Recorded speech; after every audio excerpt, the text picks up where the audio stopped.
세기의 핵 담판이 될 북미 정상회담이 하루 앞으로 다가왔습니다. 네, 특히 비핵화 문제를 놓고 오늘 마지막 진통이 있을 것이라는 전망도 나오고 있는데요. 관련 내용 자세히 짚어보겠습니다. 조한범 통일연구원 선임연구위원, 김석향 이화여대 북한학과 교수와 함께 이야기 나눠보겠습니다. 네, 안녕하십니까? 예, 안녕하십니까? 자, 북미 정상 어제 두 정상이 싱가포르에 도착을 했습니다. 자, 내일 회담인데요. 하루 일찍 오늘 당초에는 도착할 것으로 이렇게 다들 예상을 했는데 예. 하루 더 일찍 싱가포르에 도착을 했어요. 특별한 이유가 있을까요? 지금 이제 트럼프 대통령이 그동안 해왔던 얘기가 회담이 하루에 안 끝날 수도 있다는 얘기를 많이 했거든요. 예. 네. 그러니까 이제 12일, 13일 이렇게 추측이 돼 왔는데 지금 거꾸로 된 거죠. 그러니까 이틀이나 먼저 예. 지금 도착을 한 거고. 그리고 이제 일부 확인은 안 됐지만 소식통에 의하면 내일 12일이죠. 10일 오후 일찍 뭐 2시경에 뭐 싱가포르를 김정은 위원장이 출발. 그럼 뭐 점심 먹자마자 내지는 점심 안 먹고 갈 수도 있다는 얘기거든요. 예, 예. 그렇게 보면 제가 보기에는 하루 더 연장하는 회담에서 하루 전부터 회담을 시작하는 그러니까 이제 두 정상이 만나는 회담은 아닌 것 같고요. 예. 네. 두 정상이 컨트롤 타워를 만든 상태에서 예. 직접적으로 오늘도 지금 성김 최선희 라인이 가동이 되지 않습니까? 네. 그러니까 아마 정말 직접적인 마지막 조율을 아마 오늘 실무적으로 타결을 할 것 같고요. 그렇게 보면 예상보다 내일 회담은 난항이 크게 많지 않을 것 같다. 그러니까 오늘 대부분의 상황들이 양쪽 컨트롤 타워의 간접적인 이 대화를 통해서 해결이 될 것 같고 그러면 예상외로 내일 회담은 순조롭게 진행될 가능성이 있다 이렇게 보고 있습니다. 그러니까 오늘 실무 협상이 이루어지는데 이 예. 실무 협상을 직접적으로 컨트롤하기 위해서 두 정상이 하루 일찍 싱가포르에 도착했다. 예, 그렇게 이렇게 봐야죠. 보시는 거죠. 예, 그러니까 이런 그림을 보면 트럼프 대통령 말대로 회담이 하루에 끝나지 않을 것 같다는 말은 조금 신빙성이 떨어질 것 같고요. 오히려 순조롭게 끝날 가능성이 더 높아졌다 이렇게 봐야겠죠. 예. 네. 그 김정은 위원장이 어떤 경로로 이동할 것인가도 상당히 관심이었는데 전용기도 이용하지 않았고요. 여객기가 석대나 같은 하늘을 날고 있는 그런 상황도 펼쳐졌다고 해요. 그 여객기는 아니고 한 대는 수송기. 예, 수송기였죠. 예, 먼저 예. 인류신에다가 그러니까 방탄차하고 뭐 전용 화장실하고 뭐 예. 이런 걸 싣고 갔다고 하니까 그건 뭐 북한이 평소에 하던 방식대로 하면 충분히 납득이 가는 일입니다. 예, 그러니까 예. 그 방탄 차량은 아마 그 정도 똑같은 조건으로 만들기도 쉽지 않았을 것 같아서 어디서 이렇게 대신 구하기도 어려울 것 같으니까 예, 그건 예. 충분히 뭐 납득이 가는 일이고요. 예. 네. 재미있는 거는 그 참매 1호하고 중국 당국이 제공한 그 여객기 중에서 그래도 자존심을 세워서 참매 1호를 타지 않을까 했는데 예. 중국 당국이 제공한 이제 전용기를 타고 갔단 말이죠. 네. 그런데 참매 1호에는 여동생이 타고 예, 있었습니다. 예. 그러니까 아마 정말 최악의 상황에 대비를 하긴 한 것 같다 하는 생각이 듭니다. 그러니까 만약의 경우에 어떤 사고가 조금이라도 생기면 그러니까 이 상황을 누가 이끌어갈 것인가 하는 걸 생각해서 이제 나눠 타고 뭐 이런 전략을 세운 게 아닌가 하는 생각을 저는 예. 하고 있고요. 네. 크게 의미는 없을 것 같은데 뭐 편명 바꾸고 뭐 이러면서 예, 그거 예. 다 보고 있었을 텐데 예. 그럼에도 불구하고 열심히 그러니까 그 첩보 작전 같은 그런 노력을 한 것으로 미루어 네. 그러니까 그 경호하는 사람들이 그러니까 북한 당국에서 경호하는 사람들이 최선의 충성심을 한껏 표현한 것이 아닌가 하는 생각이 듭니다. 예. 네. 자, 김정은 위원장이 싱가포르로 가는데 이제 석대의 비행기가 동원이 됐어요. 설명하신 것처럼 화물기가 먼저 하늘에 떴고 그 다음에 중국의 전용기가 떴고 그 다음에 이제 그 참매 1호가 떴단 말이죠. 참매 1호를 이용하지 않고 중국의 전용기를 이용했 에어차이나 민항기에 이제 그 중국 측의 이제 수뇌부들이 이용하는 전용기를 이제 김정은 위원장이 타고 왔는데 특별한 이유를 뭐 좀 부여할 수 있을까요? 일단 중국 측에서 임차한 비행기는 우리도 이제 문 대통령께서도 대한항공 비행기를 필요시에 임차하는 형태거든요. 네. 이제 그 비행기고요. 그렇기 때문에 제가 보기에는 아마 석대가 간 거는 특이하죠. 왜냐하면 미국도 두 대가 가거든요. 하나는 이제 C-17 글로벌 마스터라고 하는 전략 수송기가 장거리입니다. 여기서 비스트라든지 이런 경호 차량이나 필요한 것들을 미리 싣고 가고, 그 다음에 이제 그 747 에어포스 원이 가거든요. 근데 747 기종이 저게 거의 뭐 400명 가까이 탑니다. 그러니까 대통령은 3층 그 독채만 쓰기 때문에 미국도 저 비행기 한 대로 다 실어 날릅니다. 수뇌부들도 예, 예. 그렇고. 근데 김정은 위원장이 오히려 그러니까 참매하고 747 두 대를 간 거거든요. 그건 제가 네. 보기에는 물론 이제 김여정 그 부부장이 탔을 가능성도 있지만 제가 보기엔 마지막까지 고심했던 것 같아요. 이 자존심이죠. 그러니까 저 참매 1호를 평소에도 자랑을 했고 직접 타본 적도 있고 다롄까지 갔거든요. 그러니까 최룡해 부위원장이 뭐 모스크바 갈 때 고장나서 돌아왔다. 그건 낭설인 것 같아요. 만약 예, 그렇다면은 다롄에 갈 때 타고 가지 않았거든요. 그러니까 보면 뭐 동급이나 보안을 뭐 이런 건 아닌 것 같고요. 다만 그래도 최고 수뇌부기 때문에 안전을 그래도 기령이 오래됐기 때문에 최우선을 했던 것 같고 그렇지만 어쨌든 참매는 같이 간 거죠. 예. 네. 그러니까 자신의 어떤 그 위상이나 자존심 때문이었던 것 같고 그러니까 혹시 돌아올 때는 참매를 탈 수도 있겠죠. 그런 면에서는. 그러니까는 근데 이제 저 장면이 사실은 노동신문에 나왔어요. 저는 네. 저 장면 안 보일 줄 알았거든요. 예, 근데 예. 노동신문에 오늘자에 나왔습니다. 그 중국 그 국기가 나온 걸. 네. 그렇게 보면 안전도 우선하지만 김정은 위원장이 또 오히려 뭐 유학 경험이나 이런 걸로 인해서 좀 실용적인 측면도 있다. 이런 부분도 좀 볼 대목입니다. 예. 이렇게 전용기도 빌려주고 또 전투기 호위까지 중국은 한 건데 중국 측에서도 그 자신들의 역할로는 상당히 이번 기회에 부각을 한 거죠. 지금 아마 제가 보기에 뭐 재팬 패싱 아베 총리가 뭐 제일 곤란하다 그러는데 제가 보기엔 그렇지 않습니다. 제가 보기에는 시진핑 주석이 제일 곤혹스러울 거예요. 왜냐하면 지금 비핵화 협상에 타결이 되면 그 종착점은 평양에 미국 대사관이 오게 되는 거거든요. 예. 그렇게 되면은 사실은 지금까지 북중 관계는 중국 입장에서는 미중 패권 경쟁에서 일종의 버퍼존, 그러니까 전략적 자산으로 인정을 해왔고 네. 어떠한 경우에도 포기할 수 없는 자산이거든요. 예. 그런데 여기 평양에 미국 대사관, 일본 대사관, 또 이제 한국 같은 경우는 특수관계니까 연락사무소가 만들어지게 되거든요. 그러면 중국의 영향력은 현저하게 줄어들 거거든요. 그러니까 어떠한 형태로든 북한에 대한 영향력을 행사를 해야 되는데 네. 그 방법이 굉장히 지금 머리가 아픈 거죠. 그렇기 때문에 중국 측으로서는 지금 최선을 다해서 북한에 대한 영향력을 확보하려고 시도하고 있다 이렇게 봐야겠죠. 예. 자, 어제 이제 싱가포르에 도착한 김정은 위원장은 도착하자마자 바로 싱가포르에 리센룽 총리와 회담을 가졌습니다. 자, 싱가포르의 노력에 대해서 감사의 뜻을 전했는데요. 김정은 위원장이 중국 외에 다른 제3국을 방문하는 것은 이번이 처음 아니겠습니까? 처음이죠. 예. 저도 생각해 보니까 그러니까 요즘은 하도 이제 여러 가지 일들이 그러니까 하룻밤 지나고 나면 여러 가지 일들이 터져서 예. 김정은 위원장이 언제 외국을 갔더라? 하고 생각을 해보니까 몇 달 안 됐더라고요. 그렇죠. 예. 거기에다가 간 곳이 그 다 중국이었어요. 네. 그렇죠. 그러니까 중국은 약간 그러니까 중국과 북한 사이에서는 평소에도 혈맹이라고 주장을 하기도 하지만 약간 그래도 우리 편 같은 그런 그 심정적 안도감 같은 게 있을 텐데 예. 그걸 빼면 사실 이번이 처음입니다. 네. 그리고 거리상도 중국 가는 것보다는 훨씬 멀고 또 정말 아무런 사회주의 보호막이 없이 그냥 밖으로 나가는 것은 이번이 처음이거든요. 네. 그런 면에서 정말 그 김정은 위원장이 그 국가 지도자로서 그 세계 무대에 제대로 데뷔하는 것이 지금 처음이라는 생각이 듭니다. 예. 네. 이걸 생각해 보면 자기 할아버지 때부터 그러니까 그 중국을 벗어나는 외국을 다닌 게 언제였나 하고 생각해 보니까 예. 80년대에 그 김일성 주석이 그러니까 동유럽을 돌아다닌 게 그때가 마지막인 것 같아요. 예, 근데 예, 이게 예. 몇십 년 만의 일이니까 굉장히 오래간만의 일이고 북한 당국으로서는 정말 사활을 걸고 이번 행사를 잘 만들어야 될 이유가 여러 가지가 있구나 하는 생각을 새삼하게 됐습니다. 예. 네. 그렇죠.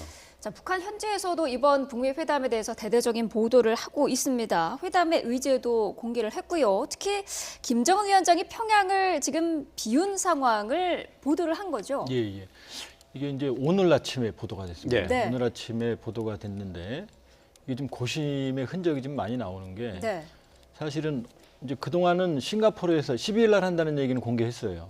근데 싱가포르에서 한다는 얘기는 오늘 처음 얘기한 거죠. 처음 얘기한 거고. 그다음에 지금 오늘 보도가 이제 달라진 시대적 요구에 맞게 새로운 조미 관계, 그다음에 평화 체제, 그다음에 조선반도의 비핵화를 맨 마지막에 놨어요. 근데 이번 회담의 핵심 사실 비핵화거든요. 예. 그러니까 지금 고심을 많이 한 흔적이 보이고 그리고 지금 이번에 좀 특이한 게 지금 조선중앙TV가 사실은 김정은 위원장이 창의공항에 내릴 때부터 그 이 숙소까지 세인트 레지스 호텔 갈 때까지 계속 촬영을 했거든요. 예. 그러고 보니까 지금까지는 동선을 최대한 숨겼고요. 왜냐하면은 북한 역사상에서 최고 지도자가 날짜를 정해놓고 그것도 해외 서방에 그 자리를 그것도 몇 박 며칠을 비우는 건 처음이거든요. 네. 그러니까 그 전에 북한군 수뇌부의 넘버 1, 2, 3죠. 를 모두 바꿨죠. 그러니까 이번에 박영식 인민무력상은 갔죠.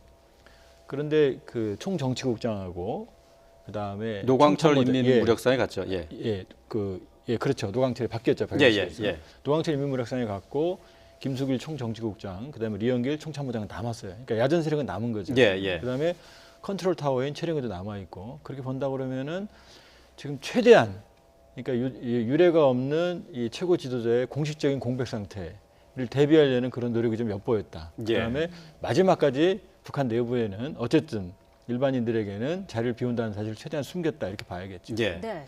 보통 보면은 북한의 김정은 위원장이나 그 전에 이제 김정일 또 김일성에 이르기까지 외국에 나갔을 때 다시 북한으로 돌아오기 전까지는 보통 보도를 안 했었던 합니다. 것으로 네. 그게 이제 전례였었는데 이번은 참 특이하다는 생각이 좀 들어요. 네. 그러니까 아마 그 달라진 시대의 요구에 맞게라는 게 그냥 나온 용어가 아닌 것 같다는 생각이 듭니다. 그러니까 뭔가 달리 해보겠다 하는 욕구는 정말 진심인 것 같아요. 이제 그거를 가끔씩 너무 북한식으로 하려고 해서 문제이긴 한데 그럼에도 불구하고 진짜 달라진 시대에 맞게 우리가 뭘 해보겠다 하는 그 표시를 하는 것 중에 하나가 이 보도 행태라고 생각하는데 예전에는 그러니까 이 최고 지도자의 모든 행적이 끝나면 그게 언제 있었던 일인지는 모르겠으나 아무튼 언젠가 있었던 과거의 일을 보도하는 게 일반적인 행태이고요. 네. 또 그 북한 안에서 움직일 때도 차량이 만약에 움직이면 몇 대 똑같이 생긴 차가 몇 대가 움직인다던가 그렇죠. 기차가 움직여도 그 똑같이 생긴 기차가 한 10량쯤 가는데 그게 한 3개가 같이 움직인다던가 심지어 기차가 3개의 기차가 각각 따로 움직여도 그중에 한 군데도 그 최고 지도자가 안 타고 있는 경우도 많다고 합니다. 정기적인 점검을 하는 의미에서 그러니까 아주 철저하게 가려져 있는 사람의 행적인데 이렇게 대놓고 나 싱가포르 간다, 나 지금 싱가포르 있다 이런 걸 이렇게 대놓고 말한 건 정말 처음이라서 저는 요즘 궁금한 게 북한 내부에서 선전선동 일꾼들이 그 계속 일주일에 한 번씩 강연회 자료를 만들 거거든요. 강연 자료를 만들 거거든요. 그 강연 자료를 도대체 뭐라고 설명을 하고 있는지 아마 누군가는 움직이고 있을 거예요. 그런 강연 재간 같은 걸 찾아내려고. 그렇긴 한데 여러 가지 사안을 담아야 되는데 일단 저 철천지 원수 미국의 트럼프 대통령과 직접 만나고 또 무슨 협상을 한다고 하고 좋은 결과를 만들겠다고 하고 또 게다가 이 북한을 비우고 싱가포르로 가고 이런 걸 도대체 어떻게 설명을 하고 있는지 굉장히 궁금합니다. 그 부분에 대해서는 최근에 이제 북한 측에서 들어온 소식들인데 북한 주민들 전혀 모릅니다. 그러니까 김명철 부위원장이 미국 간 것도 모르고 그다음에 이런 협상이 싱가포르에서 열린 것도 전혀 모르고 이제 오늘 이제 보도 오늘 났잖아요. 알게 됐어요. 그러니까 지금까지에 대해서는 전혀 아무것도 모르고 있었어요. 그렇군요. 그러니까 북한 내부에서는 아직 그 북미 정상회담에 대해서는 정확하게 지금 모르는 상태에서 오늘 첫 보도가 나갔다. 그러니까 12일 날 조미 북미 정상회담이 열린다는 사실은 이미 문재인 대통령 그때 2차 정상회담 보도하는 과정에서 나왔고요. 그 이유는 일절 소식이 없었던 거죠. 그러니까 교수님께서 이제 말씀하시는 것은 그러니까 북한 주민들한테 미국과 협상하는 것을 어떻게 설득할 것이냐. 비핵화 문제를 어떻게 얘기를 할 것이냐 이 부분에 대해서 고민이 있을 거다. 어떤 논리가 있어야 되거든요. 그러니까 어느 날 갑자기 사실은 그러니까 북한 주민들 입장에서 보면 전혀 준비가 안 돼 있었어요.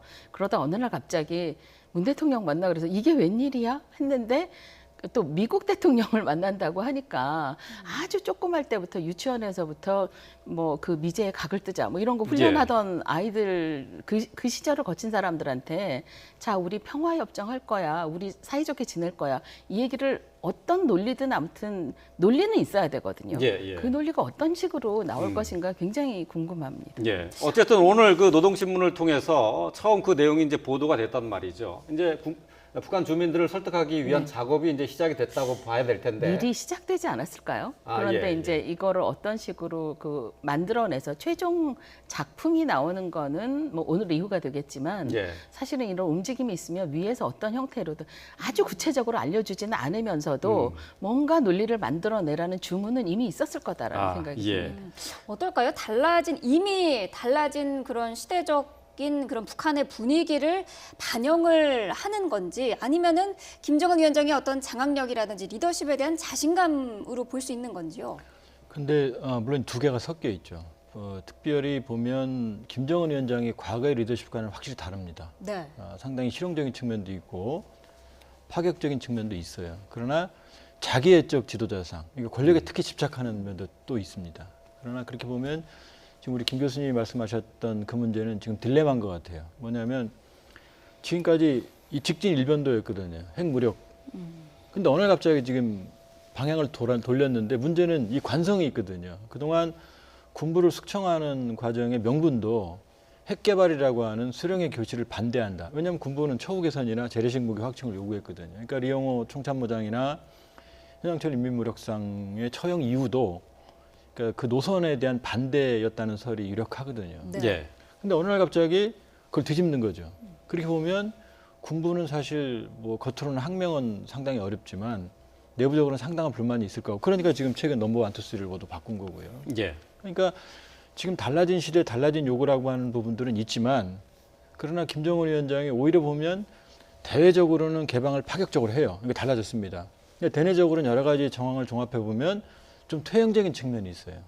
오히려 장마당 같은 경우는 자유를 좀 더 줄이고 권력은 좀 더 독점하는. 그러니까 내부적으로는 독재 체제를 강화하고 대외적으로는 자원을 확보하고 이런 그림이 좀 보여지거든요. 그러니까 아마 이것은 숙제일 거예요. 아무리 미국이나 우리가 체제 보장을 해준다고 해도 내부적인 동의나 주민들을 설득하고 여기서 정당성을 확보하는 거는 오롯이 김정은 위원장 혼자서 가야 될 길이거든요. 그러니까 그 길은 열려 있는 거죠. 과연 이러한 선택 변화가 북한 내부에 어떤 변화가 있고 김정은 위원장이 어떠한 결과로 돌아올지는 그건 김정은 위원장이 책임질 일입니다. 네. 자, 싱가포르에는 김정은 위원장과 함께 트럼프 미 대통령도 어제 도착을 했습니다. 트럼프 미 대통령 오늘 리센룽 총리와 회담을 할 예정인데요. 자, 이 자리에서 어떤 얘기가 오갈지 좀 궁금한데 글쎄요, 트럼프 대통령이 총리와의 대화를 통해서 비핵화에 대해서 어떤 언급이 나올 수 있을까요?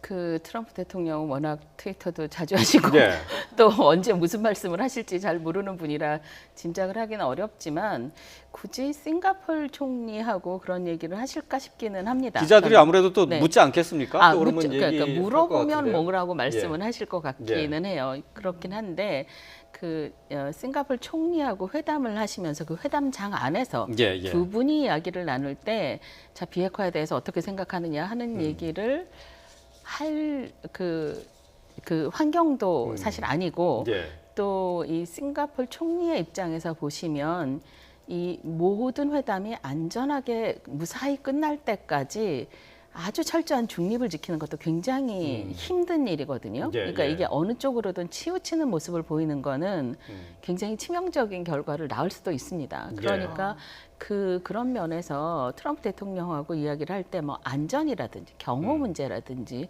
혹은 동선이라든지 뭐 그 회담 준비 상황과 관련한 이야기를 하시면서 뭐 치하를 한다거나 고맙다거나 그러니까 김정은 위원장도 어제 그렇게 얘기를 했잖아요. 자기 일처럼 돌봐줘서 정말 고맙다. 뭐 이런 식의 얘기는 충분히 있을 수 있는 일인데 이게 비핵화 문제를 가지고 북한의 비핵화 문제를 가지고 뭐 어떻게 하라든지 하는 얘기가 나오기는 좀 어려운 상황이 아닌가 하는 생각을 하고 있습니다. 뭐 이 질문을 드린 이유가 어제 이제 그 트럼프 미 대통령이 싱가포르에 도착하면서 기자들이 물어봤을 때 그냥 회담이 잘 진행되고 있느냐 했을 때 그냥 좋다, 예, 네네. very good 정도로만 얘기를 했거든요. 네네. 그래서 그 전까지는 여러 가지 얘기를 많이 해왔는데 정상회담을 앞두고는 좀 말을 좀 조심하는 것 아니냐, 뭐 그렇게도 좀 볼 수가 있어서요. 제 생각에는 그러니까 저는 그러니까 하루 일찍 그러니까 이틀 일찍 가서 하루 먼저 이제 그 싱가포르 총리하고 회담을 하고 이런 과정을 보면서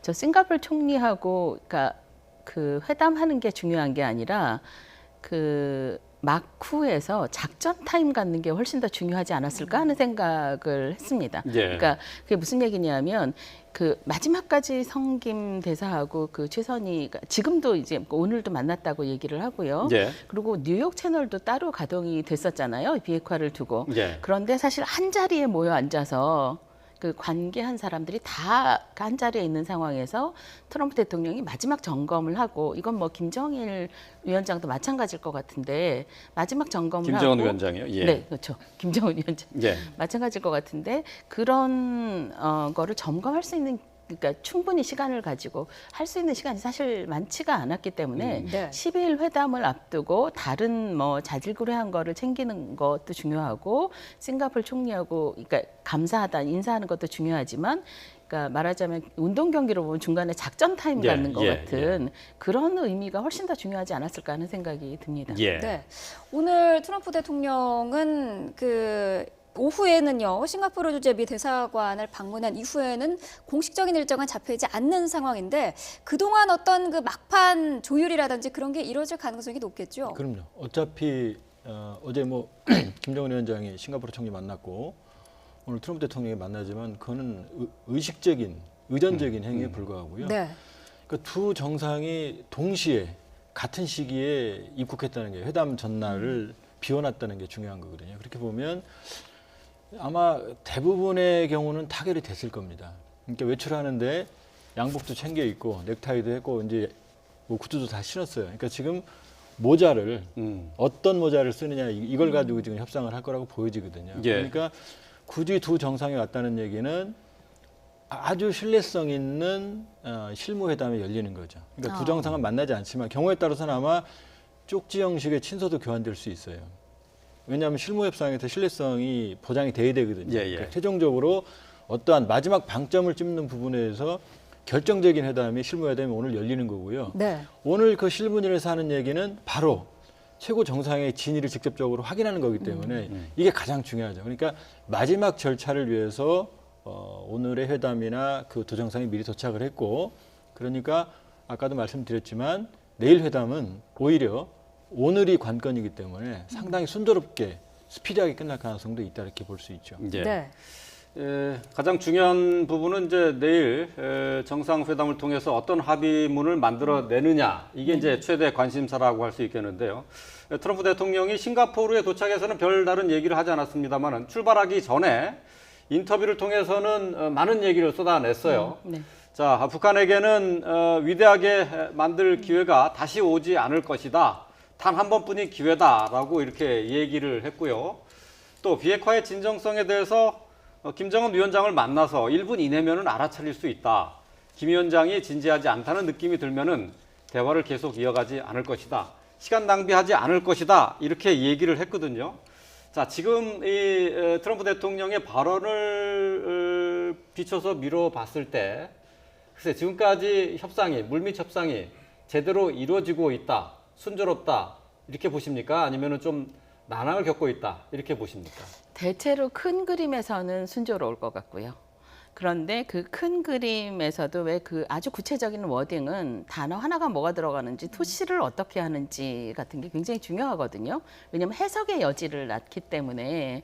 그래서 그 부분을 가지고 지금 그 서로 양쪽에서 기싸움과 씨름을 하고 있는 상태가 아닌가 하는 게 이제 제 짐작입니다. 그러니까 정말 이 작구를 뭐 끝에 조사를 만으로 넣을 것인가, 을로 넣을 것인가, 뭐 이런 걸 가지고 지금 그 다툼을 하고 있는 상태라고 생각을 하고요. 특히 이게 그 한국어, 한국어로 나오고 또 영어로 나와야 되거든요. 네. 근데 이게 그 워드 바이 워드 옮긴다고 하더라도 항상 그 번역을 하다 보면 이게 동일한 의미냐 아니냐를 가지고 논란이 있기 때문에 예. 그걸 가지고 그러니까 계속 밀고 당기기를 할 텐데 재미있는 거는 이게 미국과 북한의 회담인데 그러니까 이 가장 프론트 라인에 서 있는 그 두 분이 한국어도 잘하고 영어도 잘하는 사람들이라는 거죠. 둘 다. 예, 그러니까 예. 어느 한쪽만 그런 게 아니라 그러니까 이 싸움이 쉽지 않겠다 하는 생각은 하고 있습니다. 그러나 뭐 아까 그 조 박사님 말씀하신 것처럼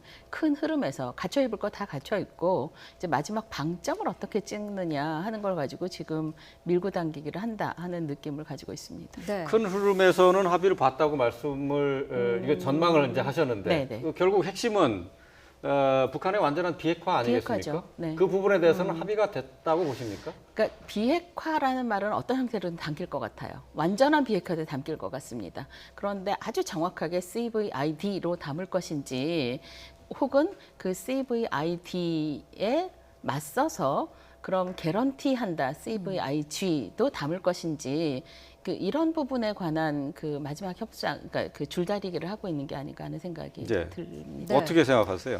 예, 내용상으로는 CVID가 들어갈 것 같고요.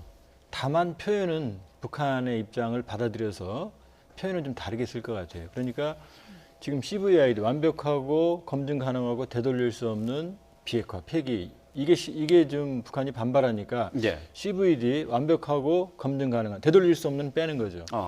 폐기. 근데 저는 제가 보기엔 아마 PVD가 될 가능성이 있어요. PVD는 영구적인 완전보다는 예. 더 강한 거. 이게 이제 완전한 비핵화거든요. 그러니까 아주 강한 형용사를 쓰되 검증 가능한 폐기. 그러니까 트럼프 대통령이 미국에 가서 이게 CVID다라고 말을 했을 때 아 그렇다라고 인정할 정도. 그렇지만 김정은 위원장은 북한에 가서 이것이 북한의 어떤 항복선언이나 이런 게 아닌 조선반도의 비핵화 예. 이렇게 얘기할 수 있는 절충점을 찾는데 시간이 많이 걸릴 것 같습니다. 그러니까 지금 트럼프 대통령이 말하는 그 입에 우리가 따라가면 안 되는 게 사실 지금까지 트럼프 대통령의 리얼리티 쇼에 우리가 지금 그 몰입돼 온 경향이 있거든요.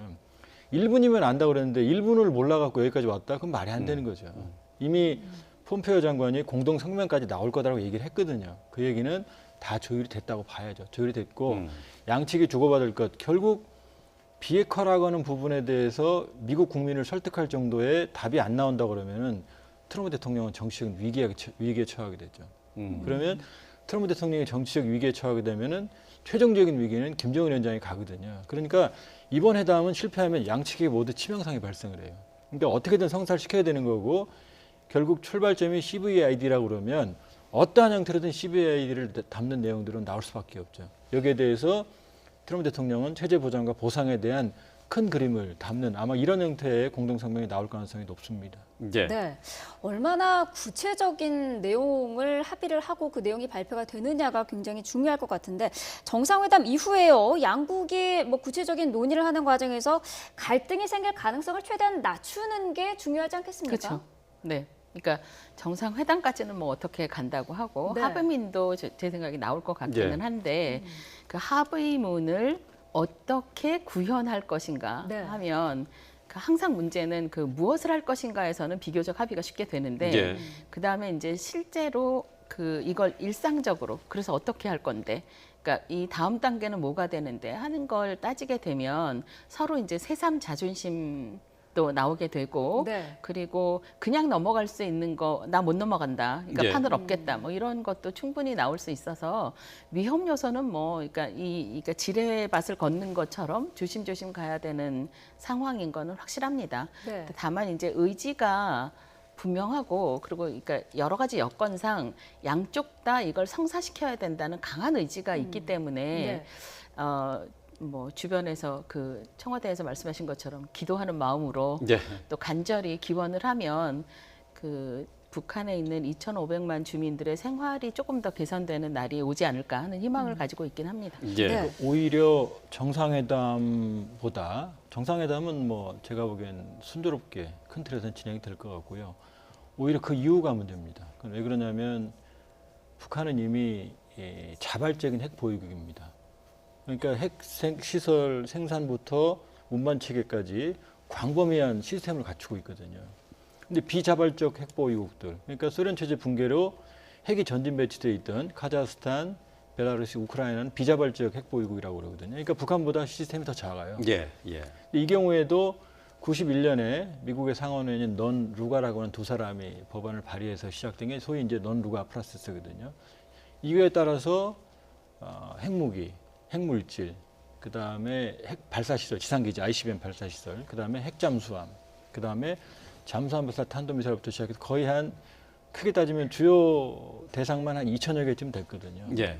그 다음에 마지막 핵 과학자들 전지까지 하는데 상당한 정도 시간이 걸렸고 금액만 대략 미국 측 부담한 금액만 한 16억 달러, 90년대 초반에 지금 한 200억 달러 되죠.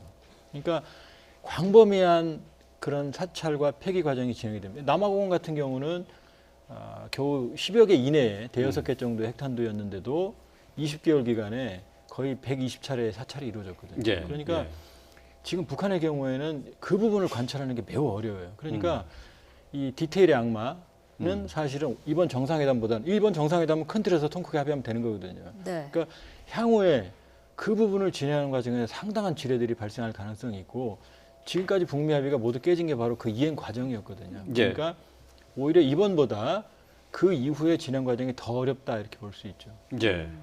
그러니까 결국은 이제 원론적인 합의를 끌어내는 것은 큰 문제가 없지만은 그렇죠. 구체적인 실행 방안에 있어서는 극심한 격돌, 충돌이 불가피하다 이렇게 보시는 거죠. 왜냐하면 이 공동성명에는 구체적인 디테일을 못 담거든요. 그러니까 아마 폼페오 장관도 얘기했지만 시간표가 나올 겁니다. 이 트럼프 대통령이 예. 간절히 원하는 거거든요. 자기 임기 내에. 그다음에 굵직한 주요 거점, 랜드마크가 되는 부분들은 들어갈 거예요. 어떻게 한다. 그러나 이것을 실제로 집행하는 데는 많은 어려움이 따르고 정말로 그 사이사이 위기까지 발생할 수 있는 개연성이 남아 있다는 거죠. 네. 예. 자, 북미 정상회담 싱가포르에서 이제 내일 열리게 되는데요. 이번에 이제 같이 따라간 사람들도 이제 좀 눈길을 끌고 있습니다. 북한에서는 뭐 김명철 통전부장을 비롯해서 김여정도 와 있고요. 미국에서는 폼페이오 국무장관과 볼턴 NSC 보좌관도 와 있습니다. 자, 각각 와서 할 수 있는 역할들이 따로 있죠. 그렇겠죠. 그러니까 생각해 보면 그 양쪽, 그러니까 미국과 북한의 외교 수장, 그러니까 뭐 대통령은 물론 가시지만 그 외교 수장이 와 있고, 그리고 이 볼턴 같은 경우는 외교를 담당하진 않지만 이 핵 문제에 대해서 굉장히 그러니까 실무적인 책임자라고 할 수 있거든요. 예.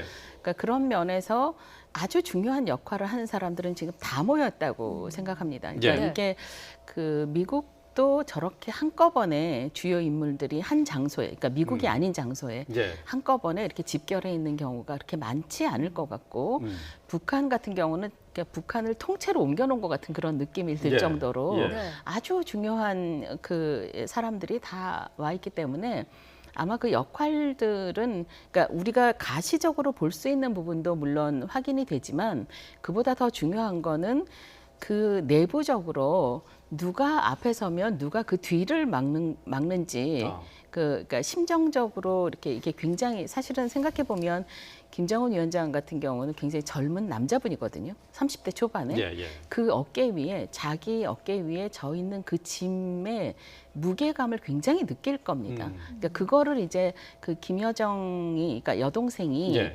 옆에서 이렇게 백업을 해주는 모습을 저희가 여러 번 봅니다. 그러니까 예, 뭐 메모를 예. 하고 있다거나 아니면 그 대화 도중에 김여정을 한번 쳐다보는 일들이 있어요. 그러니까 나 잘하고 있어 하는 그런 표시를 예. 하고 있는데 네. 중요한 건 김여정 선에서 이게 끝나는 게 아니라 그럼 김여정을 누가 백업을 하느냐도 봐야 예, 할 예. 것 같아서 예.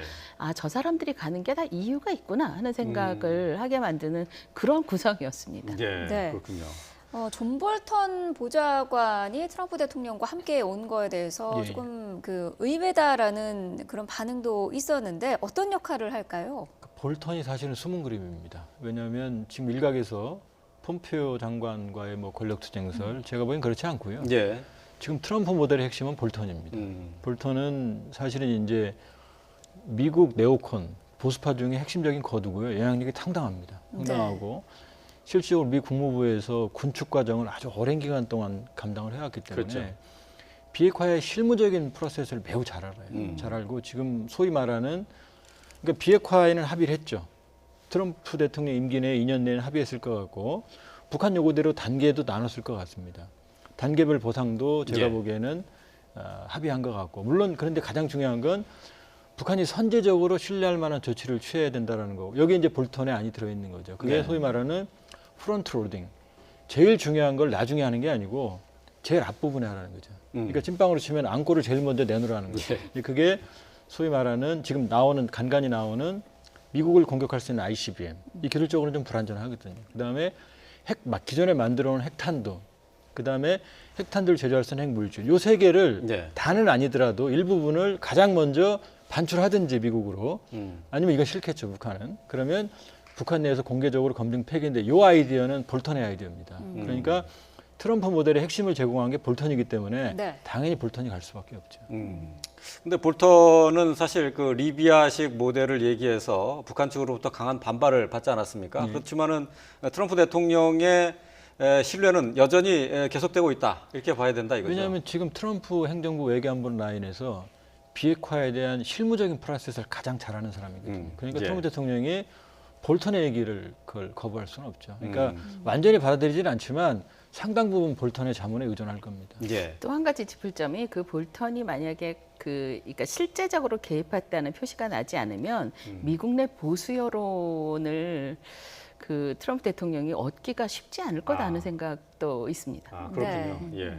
끝으로 잠깐 하나 좀 언급하고 좀 넘어가도록 하죠. 이번에 김정은 위원장과 함께 온 일행 가운데 현성월 악단장도 포함이 돼 있더라고요. 이게 어떤 역할을 하는 것인지 조금 궁금증을 자아내는데 어떻게 봐야 됩니까? 저는 어떻게 봤냐면 그러니까 그 사람 얼굴이 딱 보이는 순간에 그 김성혜나 최선희 같은 사람이 어떤 형태로든 김여정을 백업을 할 겁니다. 예, 예. 그런데 그 사람들과 다른 역할이 그 현성월이라는 사람한테 있는 것 같다라는 생각이 들었어요. 어떤 역할인가요? 그런 그러니까 게? 예를 들어서 심리적인 안정이라던가 그러니까 물론 이 사람이 아마 거기 나타나서 표면적으로 하는 일을 얼마나 많이 볼 수 있는지는 모르겠지만 그러니까 문화예술 분야에서 싱가포르를 한번 보면서 이걸 어떻게 북한으로 가져갈 것인가 하는 그걸 할 텐데 그것과 달리 숨은 역할은 그 김여정이 오빠를 백업하느라고 굉장히 그러니까 긴장돼 있고 피곤할 때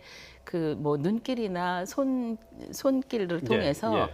김여정을 이렇게 심정적으로 안정시키는 그런 역할을 하지 않을까 하는 생각을 했습니다. 그래요? 예. 뭐 그런 부분도 있지만 제가 보기엔 현성월이 사실 숨은 그림입니다. 아, 왜냐하면 현성월이 문화예술을 총괄적으로 협상을 담당하는 친구거든요. 예. 그러면 결국 북미 간의 문화예술 교류를 논의한다는 얘기입니다. 그러니까 이번에 비핵화 평화체제분도 하지만 예. 결국은 대북제재 국면에서 할 수 있는 건 문화예술 스포츠 교류거든요. 미국이 예. 가장 많이 쓰는 거예요. 핑퐁 외국부터 시작해서. 그러니까 예. 현성월이 갔다는 얘기는 결국 이번 회담의 끝을 알 수 있는 거죠. 그러니까 북미 관계 정상을 위한 사전적인 분위기 조성차의 문화예술 교류까지도 협의한다는 얘기죠. 저는 그렇게 보고 있습니다. 예. 네. 이제 북미 간의 문화 교류도 논의가 될 가능성이 있다. 이렇게 봐야 되겠군요. 예. 자, 내일로 다가왔습니다. 북미 정상회담. 자, 트럼프 미 대통령과 김정은 위원장 어떤 합의를 이뤄낼지 저희가 전문가들과 함께 짚어봤습니다. 조한범 통일연구원 선임연구위원, 김석향 이화여대 북한학과 교수와 함께했습니다. 고맙습니다. 맞습니다. 감사합니다.